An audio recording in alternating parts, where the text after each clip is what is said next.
الغرض سارا نظام اللہ کی قدرت کے تحت۔ اسی لیے قرآن میں 4 صیغے ایسے 4 کلمات ہیں، اس پر ہمیں غور کرنا چاہیے۔ اس لیے کہتے ہیں سیکھو سمجھو، سمجھو سیکھو، سمجھو سیکھو کرو اور دوسروں سے کراؤ۔ یہ 4 ہے، خود سمجھنا ہے، سیکھنا ہے، کرنا ہے اور دوسرے کرنے والے تیار کرنے ہیں۔ جیسے حضور اکرم صلی اللہ علیہ وسلم نے دونوں کام کیے، خود اپنی ذات سے کیا۔ اس لیے نبی کی شان یہ ہوتی ہے کہ جو حکم جو پیغام اللہ کا بندوں تک پہنچاتے ہیں سب سے پہلے نبی اس پر عمل پیرا ہوتے ہیں۔ اور ہم سے کہا قرآن نے یا ایھا الذین آمنوا لم تقولون ما لا تفعلون، تم جو کہتے ہو کرتے کیوں نہیں ہو؟ کیوں کہو؟ جس ایمان کو تم کہتے ہو، جس اخلاق کو تم کہتے ہو، جس نماز و عبادت کو، جس زندگی کے مقصد کو، جس خدا کی مخلوق پر ترس کھانے کو، جس اللہ سے تعلق بنانے کو، جس کی عظمت و بڑائی کو دلوں میں بٹھانے کو اور اس ایمان کی حقیقت جس کو تم کہتے ہو، ہماری یہ ذمہ داری، ہماری یہ ذمہ داری، ہماری ذمہ داری کہ ہم کنتم خیر امتیں تو بہت گزری، لیکن تمہاری شان تمام امتوں میں، جیسے نبی بہت سارے ہوئے انبیاء کرام علیہم السلام، لیکن سرکار کی شان، ایک یہودی آئے تھے حضرت عمر رضی اللہ تعالیٰ کے پاس، وہ یہودی عالم تھے، وہ پوچھ رہے تھے کہ محمد صلی اللہ علیہ وسلم کے بارے میں قرآن نے کہا ہے وَإِنَّكَ لَعَلَىٰ خُلُقٍ عَظِيمٍ، آپ بہت بلند با اخلاق ہیں۔ تو وہ کتنے بلند اخلاق ہیں؟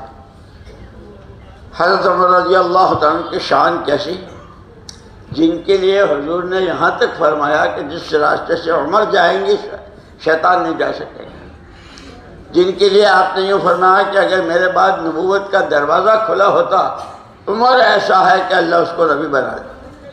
لیکن اتنے بڑے ہونے کے ساتھ تواضع کتنی ہے، کتنی چیزیں ایسی ہیں کہ ایک چیز قلب عمر میں آئی ہے اور آسمان سے آیتوں نے آ کر کے اس کی تائید کی، اتنی اونچی شان کا آدمی،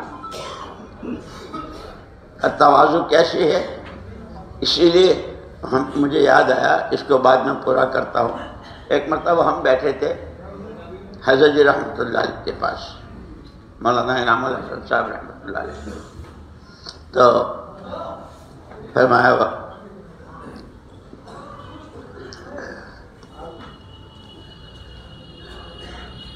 دعوت کی جو آیت ہے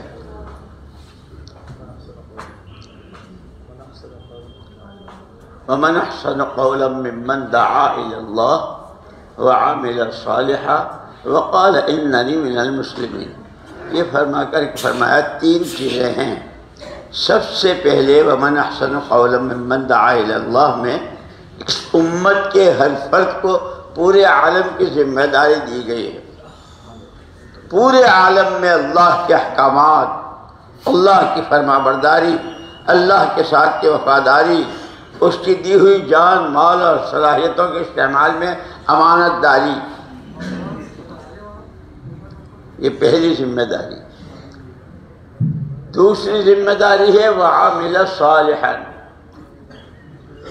ایسا نہ ہو کہ سارے جہاں کا قوم اپنے جہاں سے بے خبر۔ دوسری میں یہ بتلایا کہ اپنی ذاتی زندگی شریعت سنت کے تابع، اور یہ خوب یاد ہے حضرت جی رحمۃ اللہ علیہ بھی، مولانا یوسف صاحب رحمۃ اللہ علیہ بھی، یہ حضرات جب بیعت کرتے تھے تو اس میں سب سے آخر میں کہتے تھے بھائی یہ تو توبہ کی ہے، یہ چند اعمال ہیں جس کو تم کرو گے، اصل تو شریعت سنت ہے، اس کو سمجھنا ہے، سیکھنا ہے، نہیں جانتے ہیں تو جاننے والوں سے پوچھنا، سمجھنا اور اس پر عمل کرنا ہے کہ اللہ کے ہاں تو وہی معیار ہے۔ رنگ، زبان، قوم، علاقہ، برادری، کاروبار، دنیا کے سب کوئی چیز معیار نہیں۔ اس لیے نبی کا بیٹا اس سے بڑھ کر کے تو کوئی نہیں، لیکن یہ چیز نہیں ہوئی تو قوم کے لاکھوں تیر گئے اور کنارے پہنچ گئے، لیکن گھر کا بیٹا ہلاک ہو گیا۔ حضرت نوح علیہ السلام نے بیٹے سے کہا تھا یا بنیا کب معنا ہمارے ساتھ آ جا. یہ جس کو اپنی عقل کا اپنی خیرت کا بہت دعویٰ ہوتا تھا، میں جو سمجھتا ہوں وہ تو کوئی سمجھتا ہی نہیں، میں نے جو سمجھا ہے بس یہاں سے گیا، یہیں سے پھر صفر لگنے شروع ہوتے ہیں. اسی لیے بھائی سمجھنے کی کوشش کر رہا ہوں، اللہ مجھے صحیح سمجھ نصیب فرمائے. کتنے بڑے نبی ہیں حضرت نوح علیہ السلام، اور ایک دن نہیں 2 دن نہیں، ابھی پڑھی تھی سورہ نوح نماز میں 950 سال تک. اور کس طرح سمجھایا، چپکے سمجھایا، کھل کر سمجھایا، مجمع میں سمجھایا، انفراد میں سب، لیکن کانوں میں انگلیاں دے لی. اسی لیے قرآن نے کہا ہے کہ جس آدمی کی طبیعت میں ضد ہوتی ہے، ماننا کرنا اور یہ کرنا، یہ تو بہت بات کی بات ہے، ہم تو تمہاری صورت بھی دیکھنا نہیں چاہتے. حضرت نوح علیہ السلام کے ساتھ یہی کیا نا، آپ کی بات مانیں، اپنا دین بنائیں، اور آپ جو کہتے ہیں وہ کریں، یہ تو بہت بات کی بات سننا بھی گوارا نہیں ہے، یہاں تک کہ صورت بھی دیکھنا نہیں چاہتے ہیں اور کپڑے ڈال لیے. اس لیے قرآن نے کہا ہے وَخَابَ كُلُّ جَبَّارٍ عَنِيدٍ. ضدی آدمی کو اللہ پاک ہدایت نہیں دیتے. اس لیے ہمیں ہر وقت جو چل رہا ہے، یہ خود بیان کرنے والا جو کر رہا ہے نا، اسے کہ بھئی صحیح اور غلط، اچھا اور برا، حق اور ناحق کیا ہے، یہ اللہ ہم کو سمجھا دے. اس لیے اپنی ذات سے کوئی دعویٰ نہ کریں، جو سمجھے ہیں ان کو. اسی لیے انبیاء اور رسول علیہ السلام کو کیوں بھیجا؟ لِيُطَاعَ بِإِذْنِ اللَّهِ وَمَا أَرْسَلْنَا مِن رَّسُولٍ إِلَّا لِيُطَاعَ. ہم نے پیغمبر بھیجے ہی ہیں کہ ان کی اطاعت کی جائے. وہ جو کہے، وہ مسکرائے تو مسکراؤ، اس کی وجہ کیا تھی، کہاں آپ مسکرائے. وہ روئے تو کہے پر روئے، اس کو دیکھو.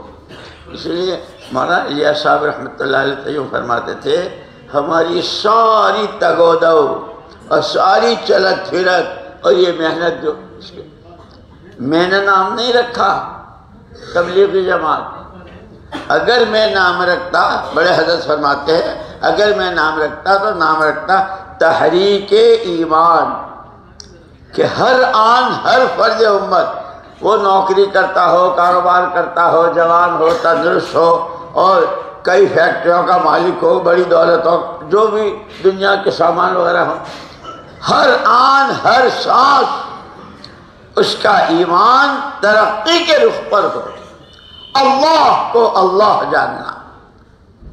اس لیے کہا 4 صیغے جو میں کہہ رہا تھا، تعلق مع اللہ، تقرب الی اللہ، معیت اللہ، نصرت اللہ، اور 5واں قدرت اللہ.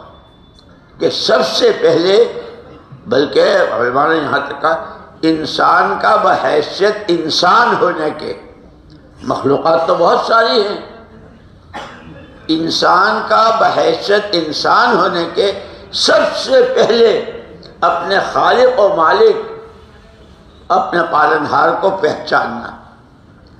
اس لیے قرآن نے ایک جگہ کہا ہے اولئک کالانعام بل ھم اضل. وہ تو جانور ہے، بلکہ جانوروں سے بھی گئے گزرے، کہ جانور بھی اپنے باندھنے چھوڑنے والوں کو پہچانتا ہے. اس گھر کا بچہ آ کر اگر اس کی دم سے لٹک جائے تو کچھ نہیں کہتا، اور کوئی پرایا دور سے بھی گزرے تو مارنے کو کہ یہ پرایا ہے، میرا نہیں ہے. جانور سمجھ کہ سب سے پہلا فرض اسی کو کہتے ہیں اللہ کا تعلق بنانا. کہ تعلق کہے سے بنتا ہے؟ کہ اللہ کا تعلق بنتا ہے اللہ کی عبادت سے، اللہ کی فرما برداری سے. اسی لیے مولانا یوسف صاحب رحمۃ اللہ فرمایا کرتے تھے، ہم حالات کے بندے نہیں ہیں، ہم حالات کے بندے نہیں ہیں، ہم تو احکامات کے بندے ہیں.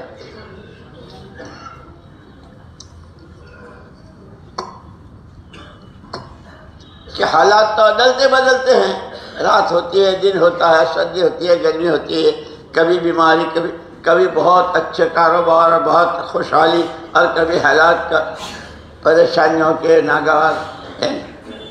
لیکن ہم تو کہ اس حال کے، اسی لیے جہاں حال ہے وہاں اس کے سامنے حکم بھی، اس حال میں یہ کرو، اس حال، جیسے ابھی ہم اس حال میں ہیں، کہاں؟ اللہ کے گھر میں، اور یہ اللہ کے گھر میں اللہ نے بلوایا ہے۔ یہ جو اذان ہے، یہ اذان خود حق تعالیٰ شانہ نے، ایک صحابی حضرت عبداللہ ابن زید ابن عبد ربہ رضی اللہ عنہ کو خواب میں فرشتے کے ذریعے یہ کلمات، پوری اذان کے جتنے کلمات، انہوں نے آ کر حضور اکرم صلی اللہ علیہ وسلم کو بتایا کہ مجھے یہ، تو اس پر مسئلہ چل رہا تھا کہ نماز کے لیے سب اکٹھے ہوں، نماز تو آپ لے آئے معراج سے، اب وہ نماز سب پڑھیں، اکٹھی پڑھیں، کہاں پڑھیں، کیسے پڑھیں، اس کے لیے پھر وہ اذان کہلوائی۔ اس لیے کہتے ہیں کہ وہ اذان ہے ہی نماز کے لیے۔ ایسے ہماری یہ پوری دعوت، یہ گشتیں، یہ تعلیم، یہ سحر روزہ، یہ روز یہ صبح شام کے، روزانہ کے، مہینے کے، سال بھر کے، اور کھانے میں، کمانے میں، خرچ کرنے میں جتنے اعمال ہیں،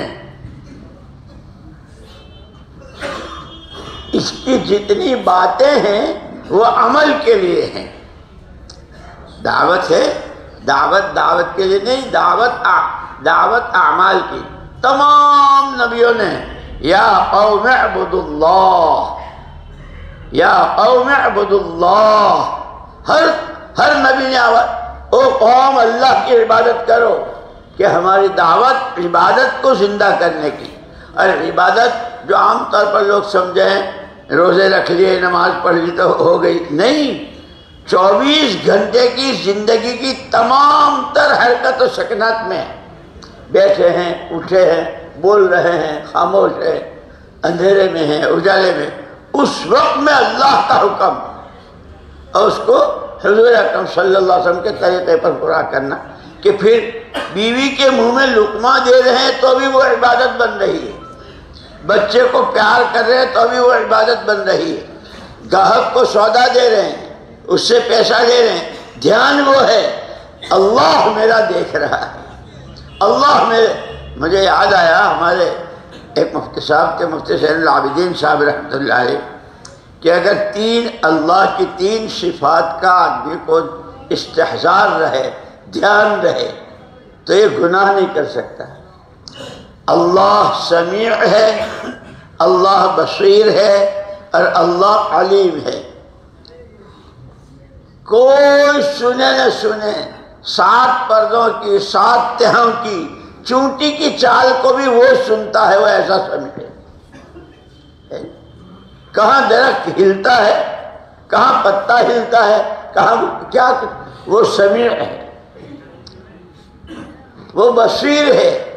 کہیں کسی کو کچھ نظر نہ آئے، اس کے سامنے سب کچھ بصیر ہے۔ میں جو بول رہا ہوں اللہ سن رہے ہیں، میں جہاں بیٹھا ہوں اللہ مجھے دیکھ رہے ہیں، میں جو بول رہا ہوں اللہ جانتے ہیں یہ کیا بولتا ہے۔ کہ آدمی کو گھر میں، کاروبار میں، گلی میں، اور تنہائی میں، خلوت میں، جلوت میں، جہاں بھی ان 3 صفات کا اگر دھیان رہے، سمیع ہے، بصیر ہے، علیم ہے، تو آدمی نافرمانی نہیں کر سکتا، کہ نہیں وہ جانتا ہے، کسی کو پتہ نہ چلے، لیکن اس کو معلوم، معاملہ سارا اسی پر ہوگا۔ وہ جو سورہ اذا زلزلت الارض میں فمن یعمل مثقال ذرۃ خیرا یرہ، ذرے کے برابر کا وہ بھی اس کے سامنے آ جائے گا، ذرے کے برابر کی برائی وہ بھی سامنے آ جائے گی۔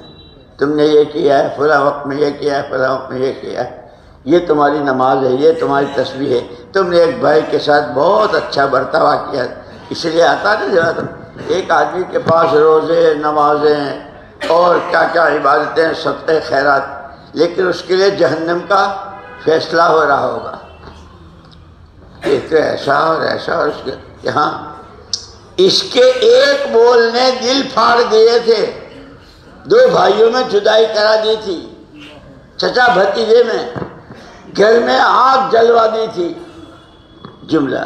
اسی لیے حضور اکرم صلی اللہ علیہ وسلم نے خود فرمایا من یضمن لی ما بین لحفتیہ وفخذیہ اضمن لہ الجنہ، او کما قال رسول اللہ صلی اللہ علیہ وسلم۔ جو آدمی، جو بندہ، جو بندی مجھے 2 چیز کی گارنٹی دے دیں، ضمانت دے دیں، ایک جو جبڑوں کے بیچ میں ہے یعنی زبان، اور ایک جو 2 ٹانگوں کے بیچ میں ہے یعنی شرمگاہ، کس کی ضمانت؟ تو میں اس کو ضمانت دیتا ہوں جنت کی۔ حضور ضمانت دے، جیسے دوسری جگہ کہا من ذاق طعم الایمان، اور اسی کے لیے فرمایا ہے جو آدمی یہ کہتا ہے میں اپنی ذمہ داری سے اس کو جنت میں داخل کراؤں گا، من رضی باللہ ربا وبالاسلام دینا وبمحمد صلی اللہ علیہ وسلم رسولا ونبیا، اللہ سے رب ہونے پر راضی کہ جو کچھ ہوتا ہے وہ اس کے چاہے سے ہوتا ہے، وہ رب ہے۔ جیسے ماں باپ بچے کی ابھی آج پیدا ہوا ہے تو آج اس کے ساتھ کیا ہونا چاہیے، 6 مہینے کا ہو گیا اب کیا ہونا چاہیے، 10 سال کا ہو گیا، ماں باپ دیکھتے رہتے ہیں اس کو، تو وہ رب ہے، رب العالمین۔ پادشاہ کے گھر پیدا ہوا یا جھگی میں پیدا ہوا، دکاندار کے گھر پیدا ہوا یا کھیتی والے کے ہاں، سب کا رب ہے۔ جو کچھ ہوتا ہے وہ اللہ کی ربوبیت سے، اللہ رب ہے، اور اس تربیت میں بندے ہی کا نفع ہے۔ اسی لیے کہتے ہیں کہ جب کام کرتے ہیں تو جیسے نبیوں کا کام ہے، یہ تو نبی کا کام ہے، ہمارا تمہارا نہیں ہے، کسی کی اپنی جائیداد نہیں ہے یہ کام، یہ تو اللہ کا کام ہے، نبی کا کام ہے، امت کے پاس امانت ہے، یہ کام امت کے پاس امانت ہے، امانت سے پہلے نعمت بھی ہے، یہ کام اللہ کی نعمت بھی ہے، اللہ کی امانت بھی ہے۔ جو نعمت کی قدر کرے گا، شکر ادا کرے گا، اللہ اور بڑھاتے رہیں گے اس کی پشتوں تک، اور جو ناقدری کرے گا تو اللہ دینا بھی جانتے ہیں، چھیننا بھی جانتے ہیں۔ اماں ابا کے کپڑے اتروا دیے تھے، ننگا کر دیا تھا، اور کتنا رلایا تھا، 40 سال تک باپ پر اور ماں پر رکھ کر کے پوری اولاد آدم کو قیامت تک کے لیے سبق پڑھا دیا۔ ہمارے یہاں رنگ، زبان، برادری، قوم، علاقہ، چنی چنائی یہ کوئی چیز نہیں ہے، ہمارے یہاں تو ایک ہی بنیاد ہے، ہمارا حکم، ہمارا حکم۔ اس درخت کے قریب جانے کو منع کیا تھا، اور پھر قریب اتنے ہیں اللہ پاک بتا بھی دیتے ہیں، وہ شیطان وسوسے، اس نے وسوسہ ڈالا تھا، اور اسی لیے یہ جو مستورات کا کام کرتے ہیں، عورت کے راستے سے بہت جلدی آتا ہے۔ اب یہ جتنے ہیں نا، اب یہاں سے دعا کب ہوگی، ہم کب جاویں، دعا کب ہوگی، ہم کب جاویں، اور یہاں تقاضے ہوتے ہیں نقد کے کہ بھائی شعبان، رمضان، شوال، ذوالقعدہ، یہ 4 مہینے تو مولانا یوسف صاحب رحمۃ اللہ علیہ اتنے اہتمام سے کہ یہ 4 مہینے تو یہ جان بھی اللہ کی دی ہوئی ہے، مال بھی اللہ کا دیا ہوا، اسے اس محنت میں کہ اس محنت کا بھاؤ بھی بڑھ جاتا ہے، ہر نیکی لاکھوں گنا۔ قرآن کا ایک حرف بغیر وضو کے پڑھا تو، وضو کر کے پڑھا تو، نماز میں بیٹھ کر پڑھا تو، نماز میں کھڑے ہو کر پڑھا تو، کعبے میں پڑھا تو، رمضان میں پڑھا، ہر ایک کا بھاؤ بڑھتا جاتا ہے کہ یہ کمائی کا زمانہ ہے۔ خیر بہرحال کہہ رہا تھا سب سے پہلے اللہ کا تعلق پیدا کرنا، اور اللہ کا تعلق اس کی فرما برداری سے ہوتا ہے۔ اسی لیے کہتے ہیں دین سیکھنا اور اپنی ذات سے دیندار بننا۔ لوگ ہماری شکل و صورتوں کو دیکھ کر کہ بڑے دیندار لوگ ہیں، یہ تو بہت دیندار لوگ ہیں، یہ دیندار کتنے ہیں اسے اللہ جانتا ہے۔ کہاں کہاں انہوں نے غیبت کی ہے، کہ وہ غیبت جو بدکاری اور زناکاری سے بھی بدتر ہے، اور وہ مسجد میں بیٹھ کر کی ہے، اور دل میں کتنی بدگمانیاں۔ یا ایھا الذین آمنوا اجتنبوا کثیرا من الظن، او ایمان والو بدگمانیوں سے بچا کرو۔ ان بعض الظن اثم ولا یغتب بعضکم بعضا، او ایمان والو بدگمانیوں سے بچو، بہت بڑا گناہ ہے یہ، اور یہ شروع یہاں سے ہوتا ہے اور لے جاتا ہے وہاں بدکاری اور زناکاری تک۔ اسی لیے قربان جائیں حضور پاک صلی اللہ علیہ وسلم، پہلے دن سے لے کے آخری دن تک بچہ پیدا ہوا، کفنایا جا رہا ہے، قبر میں اتارا جا رہا ہے، وہاں تک پوری رہبری، اور آگے کیا کیا ہوگا وہ پوری ہر قدم پر۔ قبر میں تجھ سے تیرا دین پوچھا جائے گا، تجھے مجھے پوچھا جائے گا، اور تجھے سب یہ پوچھا جائے گا دین کیا ہے، تیرا پروردگار کون ہے۔ اسی لیے اللہ نے اپنا تعارف کرایا ہے، یہ جتنا کچھ ہے، الا کل شیء لہ آیۃ، الا کل شیء لہ آیۃ تدل علی انہ واحد۔ ذرہ ذرہ بوٹا بوٹا، ذرہ ذرہ بوٹا بوٹا، حال ہمارا جانے ہے، کوئی جانے نہ جانے ہم سب جانتے ہیں، وہ جانتا ہے ہر چیز، ہر حرکت اللہ کا تعارف کرا رہی ہے۔ اس لیے کہا ظہر الفساد فی البر والبحر بما کسبت ایدی الناس لیذیقہم بعض الذی عملوا لعلہم یرجعون۔ حالات ابھی کسی کے بھی پاس آپ بیٹھ جاؤ، صرف اتنا پوچھ لو، ہاں بھائی کیا حال ہے، وہ جو ٹیپ کھلے گا اس کا تو وہ بند ہی نہیں ہوگا۔ ارے وہ بیوی اور وہ کاروباری اور وہ بیٹا، وہ میرا چھوٹا بھائی اور میرا بڑا، اتنا لمبا ایک ایک بھری ہوئی ہے۔ اللہ اکبر۔ لیکن اس سارے کا علاج کیسے بتایا؟ الذین آمنوا ولم یلبسوا ایمانہم بظلم اولئک لہم الامن وہم مہتدون۔ اس وقت پوری دنیا کا جتنے طبقات ہیں، جتنے انسان ہیں، سب کا مشترکہ ایک مسئلہ ہے، ہر ایک امن چاہتا ہے، جان مال عزت آبرو خاندان کاروبار ہر چیز میں امن چاہتا ہے، اور پورا عالم بدامنی نہ ہو، پریشانی نہ ہو، ہر ایک امن سے رہے۔ اور یہ ہوا ہے جب حضور پاک صلی اللہ علیہ وسلم تشریف لائے اور آپ نے اپنی دعوت شروع کی، اور اپنا جو کچھ آپ کو اللہ کہلواتے تھے کہتے تھے، تو کیسا امن تھا کہ زمین و آسمان نے جو امن اور شانتی اور سکون دیکھا ہے، صدیوں تک کوئی سوچ نہیں سکتا۔ ہر ایک کی زندگی پورا من، جس کے پاس کھانے کو لقمہ نہیں ہے، 3 دن تک چولہا نہیں جلا ہے، وہ بھی امن سے، جس کے کھانے پر کئی قسم کے